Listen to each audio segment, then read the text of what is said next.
How to enter referral code on Temu app. So all you have to do is go here directly to your Temu application.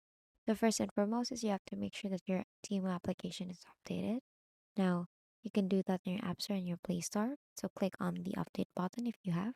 Now if you are now in the updated version of Temu, what you can do is on the bottom part you'll see four categories. You'll see home, categories, you, and cart. Click on you.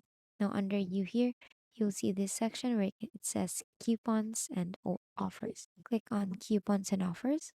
Here you will see the unused coupons, the used coupons or offers, and the expired coupons. Now all you have to do is to set to your unused. Here, as you can see, I don't have any coupons, but if you do have, it will all be there. The list will be there. And all you have to do is to click on that list and tap on apply here on the upper right.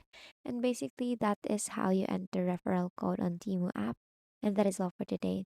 If this video helped you, please don't forget to like, share, and subscribe to YouTube channel to show your support. Thank you for watching.